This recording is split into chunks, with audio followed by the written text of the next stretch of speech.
श्री राम कृष्ण कहते हैं, विश्वास और भक्ति। भक्ति से ईश्वर सहज ही मिल जाते हैं। ईश्वर तो भाव के विषय हैं।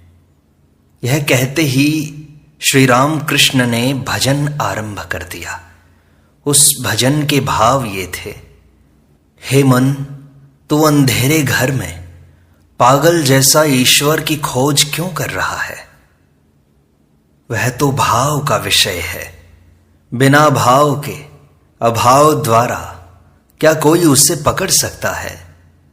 पहले अपनी शक्ति द्वारा काम, क्रोध इत्यादि को अपने वश में करो। उसका दर्शन न तो षड दर्शनों ने पाया, न निगम आगम तंत्रों ने। वह भक्ति रस का रसिक है, सदा आनंद पूर्वक हृदय में विराजमान है। उस भक्ति भाव को पाने के लिए बड़े बड़े योगी युग युगांतर से योग कर रहे हैं। जब भाव का उदय होता है तब भक्त को वह अपनी ओर खींच लेता है, जैसे लोहे को चुंबक। प्रसाद कहता है कि मैं मातृभाव से जिसकी खोज कर रहा हूं, उसके तत्व का भांडा क्या मुझे चौराहे पर फोड़ना होगा? मन, इशारे से ही समझ लो, ईश्वर तो भाव का भूखा है। गाते हुए श्री राम कृष्ण समाधि में स्थित हो गए। हाथों की अंजलि बंध गई, देह उन्नत और स्थिर हो गया, नेत्र स्पंदनहीन हो गए। पश्चिम की ओर मुंह किए उसी बेंच पर पैर लटकाए बैठे रहे। सभी लोग गर्दन ऊंची करके यह अद्भुत अवस्था देखने लगे। पंडित विद्यासागर भी चुपचाप एक टक देख रहे हैं। श्री राम कृष्ण प्रकृतिस्थ हुए, लंबी सांस छोड़ते हुए फिर हंसते हुए बातें कर रहे हैं। भाव, भक्ति, इसके माने उन्हें प्यार करना। जो ब्रह्म है उन्हीं को मां कहकर पुकारते हैं। प्रसाद कहता है कि मैं मातृभाव से जिसकी खोज कर रहा हूं, उसके तत्व का भांडा क्या मुझे चौराहे पर फोड़ना होगा? हे मन, तू इशारे से ही समझ ले।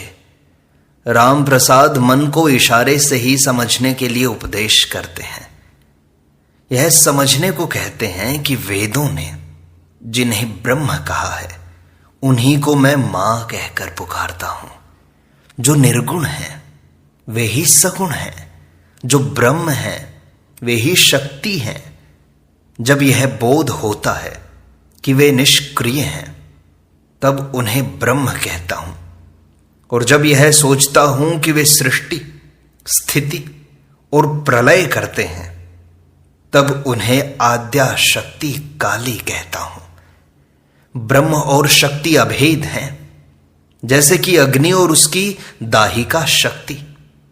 अग्नि कहते ही दाहिका शक्ति का ज्ञान होता है, और दाहिका शक्ति कहने से अग्नि का ज्ञान। एक को मानिए तो दूसरा भी साथ मान लिया जाता है। उन्हीं को भक्तजन मां कहकर पुकारते हैं। मां बड़े प्यार की वस्तु है ना। ईश्वर को प्यार करने से वे प्राप्त होते हैं। भाव, भक्ति, प्रीति और विश्वास चाहिए। एक और गाना वे सुनाने लगे। कहते हैं, सुनो। उसका भावार्थ ये था, चिंतन करने से भाव का उदय होता है। जैसा भाव होगा, लाभ भी तो वैसा ही होगा। मूल है ज्ञान। काली के चरण सुधाकर में यदि चित्त डूब जाए तो पूजा, होम, याग, यज्ञ कुछ भी आवश्यक नहीं। चित्त को उन पर लगाना चाहिए, उन्हें प्यार करना चाहिए। वे सुधा सागर हैं, अमृत सिंधु हैं। इसमें डूबने से मनुष्य मरता नहीं, अमर हो जाता है। किसी किसी का यह विचार है कि ईश्वर को ज्यादा पुकारने से मस्तिष्क बिगड़ जाता है, पर बात ऐसी नहीं है। यह तो सुधा समुद्र है, अमृत सिंधु है। वेदों में इसे अमृत कहा है। इसमें डूब जाने से कोई मरता नहीं है, अमर हो जाता है। पूजा, होम, याग, यज्ञ ये कुछ नहीं है। यदि ईश्वर पर प्रीति पैदा हो जाए तो इन कर्मों की अधिक आवश्यकता न पड़ेगी। जब तक हवा नहीं बहती तभी तक पंखे की जरूरत होती है। यदि दक्षिणी हवा आप ही आने लगे तो पंखा रख देना पड़ता है।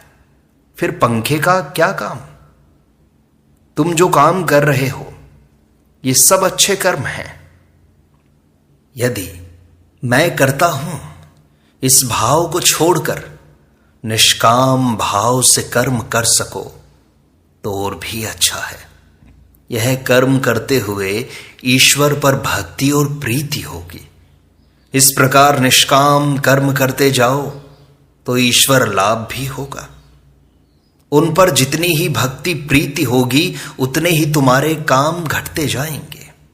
गृहस्थ की बहू जब गर्भिणी होती है तब उसकी सास उसका काम कम कर देती है।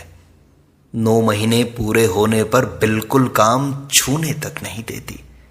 उसे डर रहता है कि कहीं बच्चे को कोई हानि न पहुंचे, संतान प्रसव में कोई विपत्ति न हो। तुम जो काम कर रहे हो उससे तुम्हारा ही उपकार है। निष्काम भाव से कर्म कर सकोगे तो चित्त की शुद्धि होगी। ईश्वर पर तुम्हारा प्रेम बढ़ेगा। प्रेम होते ही तुम उन्हें प्राप्त कर लोगे। संसार का उपकार मनुष्य नहीं करता, वे ही करते हैं जिन्होंने चंद्र सूर्य की सृष्टि की, माता पिता को स्नेह दिया, सत्पुरुषों में दया का संचार किया और साधु संतों तथा भक्तों को भक्ति दी। जो मनुष्य कामना शून्य होकर कर्म करेगा वह अपना ही हित करेगा। भीतर सुवर्ण है, अभी तक तुम्हें पता नहीं चला। ऊपर कुछ मिट्टी पड़ी है, यदि एक बार पता चल जाए तो अन्य काम घट जाएंगे। गृहस्थ की बहू, उसको लड़का होने से वह लड़के ही को लिए रहती है, उसी को उठाती है, बैठाती है। फिर उसकी सास उसे घर के काम में हाथ नहीं लगाने देती। और भी आगे बढ़ो। लकड़हारा लकड़ी काटने गया था। ब्रह्मचारी ने कहा आगे बढ़ जाओ। उसने आगे बढ़कर देखा तो चंदन के पेड़ थे। फिर कुछ दिन बाद उसने सोचा कि ब्रह्मचारी ने बढ़ जाने को कहा था, सिर्फ चंदन के पेड़ तक तो जाने को कहा नहीं। आगे चलकर देखा तो चांदी की खान थी। फिर कुछ दिन बीतने पर और आगे बढ़ा तो देखा तो सोने की खान मिली। फिर क्रमशः हीरे की, मणियों की, वह सब लेकर वह माला माल हो गया। निष्काम कर्म कर सकने से ईश्वर पर प्रेम होता है। क्रमशः उनकी कृपा से उन्हें लोग पाते भी हैं। ईश्वर के दर्शन होते हैं, उनसे बातचीत होती है, जैसे कि मैं तुमसे वार्तालाप कर रहा हूं। सब निशब्द हो गए। लोग चुपचाप बैठे ये बातें सुन रहे हैं। श्री राम कृष्ण की जिह्वा पर मानो साक्षात वाग्वादिनी बैठी हुई जीवों के हित के लिए विद्यासागर से बातें कर रही है। रात हो रही है, 9 बजने को हैं। श्री राम कृष्ण अब चलने वाले हैं। श्री राम कृष्ण विद्यासागर से सहास्य कहते हैं, यह सब जो कहा वह तो ऐसे ही कहा, आप सब जानते हैं, किंतु अभी आपको इसकी खबर नहीं है। वरुण के भंडार में कितने ही रत्न पड़े हैं, परंतु वरुण महाराज की कोई खबर नहीं है। विद्यासागर हंसते हुए कहते हैं, ये सब तो आप कह सकते हैं। श्री रामकृष्ण कहते हैं, हाँ जी, अनेक बाबू नौकरों के नाम तक नहीं जानते। सब हंसने लगते हैं। घर में कहां कौन सी कीमती चीज पड़ी है वे नहीं जानते। वार्तालाप सुनकर लोग आनंदित हो रहे हैं। थोड़ी देर के लिए सब लोग शांत हो गए। श्री रामकृष्ण विद्यासागर से फिर प्रसंग उठाते हैं। श्री रामकृष्ण कहते हैं, एक बार बगीचा देखने जाइए, रासमणि का बगीचा, बड़ी अच्छी जगह है। विद्यासागर कहते हैं जरूर जाऊंगा, आप आए और मैं ना जाऊंगा। श्री राम कृष्ण कहते हैं मेरे पास? राम राम। विद्यासागर कहते हैं यह क्या, ऐसी बात आपने क्यों कही, मुझे समझाइए। श्री राम कृष्ण कहते हैं हम लोग छोटी छोटी किश्तियां हैं जो खाई, नाले और बड़ी नदियों में भी जा सकती हैं, परंतु आप हैं जहाज, कौन जानता है जाते समय रेत में लग जाए। विद्यासागर प्रफुल्ल मुख किंतु चुपचाप बैठे हैं। श्री रामकृष्ण हंसने लगते हैं। श्री रामकृष्ण कहते हैं पर हां, इस समय जहाज भी जा सकता है वहां। विद्यासागर हंसते हुए कहते हैं हां ठीक है, यह वर्षा काल है। मास्टर अपने आप से कहने लगते हैं नवानुराग की वर्षा। नवानुराग जब होता है तब मान अपमान का बोध क्या रह सकता है। श्री रामकृष्ण उठे, भक्तजन भी उठे। विद्यासागर आत्मियों के साथ खड़े हैं। श्री रामकृष्ण को गाड़ी पर चढ़ाने जाएंगे। श्री रामकृष्ण अब भी खड़े हैं, कर जाप कर रहे हैं। जपते हुए भाव के आवेश में आ गए, मानो विद्यासागर के आत्मिक हित के लिए परमात्मा से प्रार्थना करते हों। भक्तों के साथ श्री राम कृष्ण उतर रहे हैं। एक भक्त हाथ पकड़े हुए हैं। विद्यासागर स्वजन बंधुओं के साथ आगे आगे जा रहे हैं, हाथ में बत्ती लिए रास्ता दिखाते हुए। सावन की कृष्ण पक्ष की षष्ठी है, अभी चंद्रोदय ही नहीं हुआ है। अंधेरे से ढकी हुई उद्यान भूमि को बत्ती के मंद प्रकाश के सहारे किसी तरह पार कर लोग फाटक की ओर आ रहे हैं। भक्तों के साथ श्री रामकृष्ण फाटक के पास ज्यों ही पहुंचे त्यों ही एक सुंदर दृश्य ने सबको चकित कर दिया। एक दाढ़ी वाले सामने गौर वर्ण पुरुष खड़े थे। उम्र 36-37 वर्ष होगी। बंगालियों की तरह पोशाक थी, पर सिर पर सिखों की तरह शुभ्र साफा बांधा हुआ था। उन्होंने श्री रामकृष्ण को देखते ही भूमि पर मस्तक रखकर प्रणाम किया। उनके उठ खड़े होने पर श्री रामकृष्ण ने कहा, बलराम तुम हो इतनी रात को? बलराम हंसकर कहते हैं, मैं बड़ी देर से आया हूं। श्री राम कहते हैं, भीतर क्यों नहीं गए? बलराम कहते हैं, जी लोग आपका वार्तालाप सुन रहे थे, बीच में पहुंचकर क्यों शांति भंग करूं, यह सोचकर नहीं गया। यह कहकर बलराम हंसने लगे। श्री रामकृष्ण भक्तों के साथ गाड़ी पर बैठ गए। विद्यासागर मास्टर से धीमी आवाज में, गाड़ी का किराया क्या अभी दे दें? मास्टर ने कहा, जी नहीं, वो तो दे दिया है।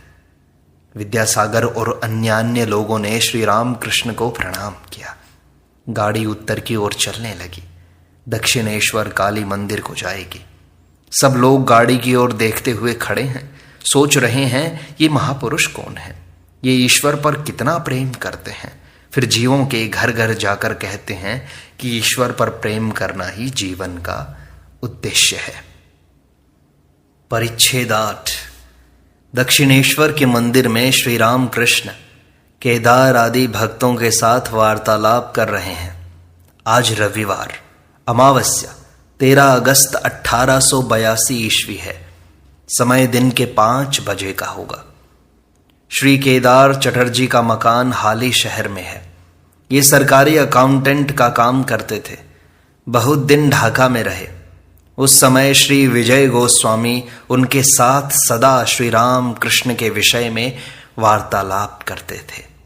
ईश्वर की बात सुनते ही उनकी आंखों में आंसू भर आते थे। वे पहले ब्रह्म समाज में थे। श्री राम कृष्ण अपने कमरे के दक्षिण वाले बरामदे में भक्तों के साथ बैठे हैं। राम, मनोमोहन, सुरेंद्र, राखाल, भवनाथ, मास्टर आदि अनेक भक्त उपस्थित हैं। केदार ने आज उत्सव किया है। सारा दिन आनंद से बीत रहा है। राम ने एक गायक बुलाया है। उन्होंने गाना गाया। गाने के समय श्री राम कृष्ण समाधि मग्न होकर कमरे में छोटी खाट पर बैठे हैं। मास्टर तथा अन्य भक्तगण उनके पैरों के पास बैठे हैं। श्री रामकृष्ण वार्तालाप करते करते समाधि तत्व समझा रहे हैं। कह रहे हैं, सच्चिदानंद की प्राप्ति होने पर समाधि होती है, उस समय कर्म का त्याग हो जाता है। मैं गायक का नाम ले रहा हूं, ऐसे समय यदि वे आकर उपस्थित होते हैं तो फिर उनका नाम लेने की क्या आवश्यकता। मधुमक्खी गुनगुन करती है कब तक? जब तक फूल पर नहीं बैठती। कर्म का त्याग करने से साधक का न बनेगा। पूजा, जप, तप, ध्यान, संध्या, कवच, तीर्थ इत्यादि सभी करना होगा। ईश्वर प्राप्ति के बाद यदि कोई विचार करता है तो वह वैसा ही है जैसा मधुमक्खी मधु का पान करती हुई अस्फुट स्वर से गुनगुनाती रहे। गायक ने अच्छा गाना गाया था। श्री राम कृष्ण प्रसन्न हो गए। उससे कह रहे हैं, जिस मनुष्य में कोई एक बड़ा गुण है, जैसे संगीत विद्या, उसमें ईश्वर की शक्ति विशेष रूप से वर्तमान है। गायक कहता है, महाराज किस उपाय से उन्हें प्राप्त किया जा सकता है? श्री राम कृष्ण कहते हैं, भक्ति ही सार है। ईश्वर तो सर्वभूतों में विराजमान है, तो फिर भक्त किसे कहूं? जिसका मन सदा ईश्वर में है। अहंकार, अभिमान रहने पर कुछ नहीं होता। मैं रूपी टीले पर ईश्वर कृपा रूपी जल नहीं ठहरता, लुढ़क जाता है। मैं तो यंत्र हूं। केदार आदि भक्तों के प्रति वे कहते हैं, सब मार्गों से उन्हें प्राप्त किया जा सकता है। सभी धर्म सत्य हैं। छत पर चढ़ने से मतलब है, सो तुम पक्की सीढ़ी से भी चढ़ सकते हो, लकड़ी की सीढ़ी से भी चढ़ सकते हो, बांस की सीढ़ी से भी चढ़ सकते हो, रस्सी के सहारे भी चढ़ सकते हो, और फिर एक गांठदार बांस के जरिए भी चढ़ सकते हो। यदि कहो दूसरे के धर्म में अनेक भूल कुसंस्कार हैं, तो मैं कहता हूं हैं तो रहें। भूल सभी धर्मों में है। सभी समझते हैं मेरी घड़ी ठीक चल रही है। व्याकुलता होने से ही हुआ। उनसे प्रेम आकर्षण रहना चाहिए। वे अंतर्यामी जो हैं, वे अंतर की व्याकुलता आकर्षण को देख सकते हैं। मानो एक मनुष्य के कुछ बच्चे हैं, उनमें से जो बड़े हैं वे बाबा या पापा इन शब्दों को स्पष्ट रूप से कहकर उन्हें पुकारते हैं, और जो बहुत छोटे हैं वे बहुत हुआ तो बा या पा कहकर पुकारते हैं। जब लोग सिर्फ बा या पा कह सकते हैं, क्या पिता उनसे असंतुष्ट होंगे? पिता जानते हैं कि वे उन्हीं को बुला रहे हैं, परंतु वे अच्छी तरह उच्चारण नहीं कर सकते। बस पिता की दृष्टि सब बच्चों पर बराबर होती है। फिर भक्तगण उन्हें ही अनेक नामों से पुकार रहे हैं, एक ही व्यक्ति को बुला रहे हैं। एक तालाब के 4 घाट हैं। हिंदू लोग एक घाट में जल पी रहे हैं और कहते हैं जल। मुसलमान लोग दूसरे घाट पर पी रहे हैं, कहते हैं पानी। अंग्रेज लोग तीसरे घाट पर पी रहे हैं, कहते हैं वाटर। और कुछ लोग चौथे घाट में भी पी रहे हैं और कहते हैं अक्वा। एक ईश्वर, अनेक उनके नाम हैं। श्री रामकृष्ण कहते हैं, हृदय में क्या है, इसका ज्ञान प्राप्त करने के लिए कुछ साधना आवश्यक है। मास्टर कहते हैं, साधना क्या बराबर करते रहना चाहिए? श्री रामकृष्ण कहते हैं, नहीं, पहले कुछ कमर कसकर करनी चाहिए, फिर ज्यादा मेहनत नहीं उठानी पड़ती। जब तक तरंग, आंधी, तूफान और नदी की मोड़ से नौका जाती है, तभी तक मल्लाह को मजबूती से पतवार पकड़नी पड़ती है। उतने से पार हो जाने पर फिर नहीं। जब वह मोड़ से बाहर हो गया और अनुकूल हवा चली, तब वह आराम से बैठा रहता है, पतवार में हाथ भर लगाए रहता है। फिर तो पाल टांगने का बंदोबस्त करके आराम से चिलम भरता है। कामिनी और कांचन की आंधी, तूफान से निकल जाने पर शांति मिलती है। निर्वात निष्कंपम एव प्रदीपम, योग के विघ्न। किसी किसी में योगियों के लक्षण दिखाई देते हैं, परंतु उन लोगों को भी सावधानी से रहना चाहिए। कामिनी और कांचन ही योग में विघ्न डालते हैं। योग भ्रष्ट होकर साधक फिर संसार में आता है। भोग की कुछ इच्छा रही होगी, इच्छा पूरी होने पर वह फिर ईश्वर की ओर जाएगा। फिर वही योग की अवस्था होगी। सटका कल जानते हो? मास्टर कहते हैं जी नहीं। श्री रामकृष्ण कहते हैं उस देश में है, बांस को झुका देते हैं, उसमें बंसी और डोर लगी रहती है, कांटे में मछलियों के खाने का चारा भेद दिया जाता है। जो ही मछली उसे निगल जाती है त्यों ही वह बांस झटके के साथ ऊपर उठ जाता है। जिस प्रकार उसका सिर ऊंचा था वैसे ही हो जाता है। तराजू में किसी और कुछ रख देने से नीचे की सुई और ऊपर की सुई दोनों बराबर नहीं रहती। नीचे की सुई मन है और ऊपर की सुई ईश्वर। नीचे की सुई का ऊपर की सुई से एक होना ही तो योग है। मन के स्थिर हुए बिना योग नहीं होता। संसार की हवा मन रूपी दीप शिखा को सदा ही चंचल किया करती है। वह शिखा यदि जरा भी न हिले तो योग की अवस्था हो जाती है। कामिनी और कांचन ये योग के विघ्न हैं। वस्तु विचार करना चाहिए। स्त्रियों के शरीर में क्या है? रक्त, मांस, आंते, कृमि, मूत्र, विष्ठा, यही सब। उस शरीर पर प्यार क्यों? त्याग के लिए मैं अपने में राजसी भाव भरता था। साध हुई थी कि जरी की पोशाक पहनूंगा, अंगूठी पहनूंगा, लंबी नली वाले हुक्के में तंबाकू पीऊंगा। जरी की पोशाक पहनी। ये लोग रानी रासमणि के दामाद मथुर बाबू आदि ये लोग ले आए थे। कुछ देर बाद मन ने कहा यही शाल है, यही अंगूठी है, यही हुक्के में तंबाकू पीना है। सब फेंक दिया। तब से फिर मन नहीं चला। शाम हो रही है। कमरे के दक्षिण पूर्व की ओर बरामदे के द्वार के पास ही अकेले श्री राम कृष्ण मणि से बातें कर रहे हैं। श्री राम कृष्ण, योगियों का मन सदा ईश्वर में लगा रहता है, सदा आत्मस्थ रहता है। शून्य दृष्टि देखते ही उनकी अवस्था सूचित हो जाती है। समझ में आ जाता है कि चिड़िया अंडे को से रही है। सारा मन अंडे की ही ओर है। ऊपर दृष्टि तो नाम मात्र की है। अच्छा, ऐसा चित्र क्या मुझे दिखा सकते हो? मणि कहते हैं जैसी आज्ञा, चेष्टा करूंगा यदि कहीं मिल जाए तो। इस प्रकार श्री रामकृष्ण वचनामृत का यह भाग यहीं संपूर्णता को प्राप्त होता है। शेष अगले अंक में।